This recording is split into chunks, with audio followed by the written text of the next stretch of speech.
जब पृथ्वी माँ शिव के चरणों में अपनी पीड़ा छोड़ गईं और शिव कैलाश की दिशा में लौटने लगे, तभी जंगलों की गहराई में एक अद्भुत कंपन फैल गया।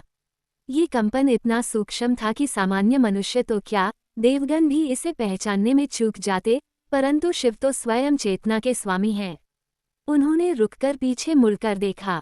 कुछ क्षण बीते ही थे कि दूर दूर तक फैले वृक्षों के पत्ते अचानक तेजी से हिलने लगे, जबकि हवा स्थिर थी। शिव समझ गए, प्रकृति का कोई और अंग पुकार रहा है। धीरे धीरे पेड़ों की जड़ों के बीच से एक स्वर्ण हरित आभा उठने लगी। उस आभा के बीच से एक दिव्य स्त्री प्रकट हुई। उनके वस्त्र पत्तों से बने लगते थे, शरीर पर बेलों का कोमल आवरण था और आंखें गहरी हरियाली जैसी शांत लेकिन 1000 वर्षों की पीड़ा से भरी।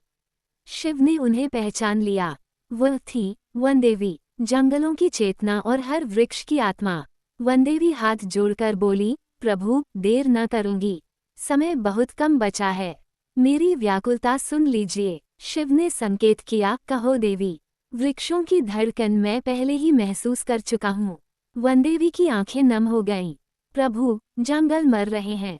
उनकी आवाज इतनी धीमी थी, फिर भी उसमें गूंजती थी सदियों की वेदना। मनुष्य अपने घरों के लिए मेरा जीवन काट रहे हैं, सुखों के लिए मेरी जड़ें नष्ट कर रहे हैं, उद्योगों के लिए मेरी श्वास छीन रहे हैं।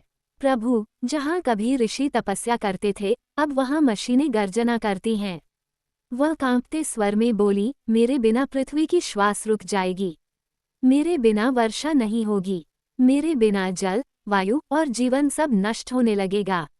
शिव की आंखें गंभीर हो गईं। वनदेवी आगे बोली, और सबसे अधिक पीड़ा मुझे तब होती है जब कोई वृक्ष कटते समय पुकारता है।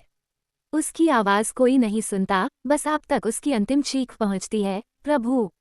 शिव ने गहरी सांस भरी। उनकी जटाएं हवा में हल्के से हिली और उनके चारों ओर धुआं सा नील प्रकाश फैल गया। देवी, वे बोले, जंगल इस सृष्टि का फेफड़ा है, जो इन्हें नष्ट करेगा वह स्वयं का वध करेगा, पर मनुष्य इसे समझ नहीं पा रहा। वनदेवी ने विनयपूर्वक कहा, प्रभु, मैं विनाश नहीं चाहती, मैं बस रक्षा चाहती हूँ। मेरी आहट मनुष्य तक पहुँचे। उन्हें बताए कि वृक्ष सिर्फ लकड़ी नहीं, जीवित आत्माएं हैं। शिव कुछ देर मौन रहे। उनके भीतर करुणा और तप का प्रचंड प्रवाह उठ रहा था। फिर उन्होंने अपनी जटाओं से एक छोटी सी जटामणि तोड़ी। वह मणि हल्के प्रकाश से चमक रही थी। देवी, शिव बोले, ये जटामणि ले जाओ, इसे धरती की गहराई में रोप देना। जहाँ ये स्थापित होगी, वहाँ नया वनजीवन प्रकट होगा। वनदेवी ने विस्मय से मणि अपने हाथों में ली। उसका प्रकाश उनके शरीर के माध्यम से जंगल में फैलने लगा। शिव बोले, मैं मनुष्यों को संकेत दूंगा, कुछ को स्वप्न, कुछ को पीड़ा और कुछ को अनुभव भेजूंगा। उनके भीतर वन चेतना जागेगी। जिनका मन कोमल होगा, वे जंगल बचाने खड़े होंगे। वनदेवी की आंखों में नए आशा के दीप जले। और जो नहीं बदलेंगे, उन्होंने धीरे से पूछा। शिव ने गंभीर स्वर में उत्तर दिया, जो जंगल का विनाश करेंगे, जंगल स्वयं उनके विनाश का कारण बनेंगे। इन शब्दों के साथ वातावरण गूंज उठा। जंगल में एक नई ऊर्जा फैल गई। पक्षी ऊंचे स्वर में चहकने लगे। पेड़ों ने जैसे सहमति में सिर हिलाया। वनदेवी ने शिव के चरणों में प्रणाम किया। आपके आदेश से, प्रभु, धरती फिर हरी होगी। शिव ने आशीर्वाद दिया, हरियाली ही जीवन है, देवी। जब तक एक भी वृक्ष जीवित है, आशा जीवित है। वनदेवी धीरे धीरे उसी जंगल की शक्ति में विलीन हो गईं। उनकी आभा पत्तों और जड़ों से होकर फैलती रही, मानो पूरा जंगल फिर जीवित हो उठा हो। शिव शांत भाव से कैलाश की ओर बढ़े।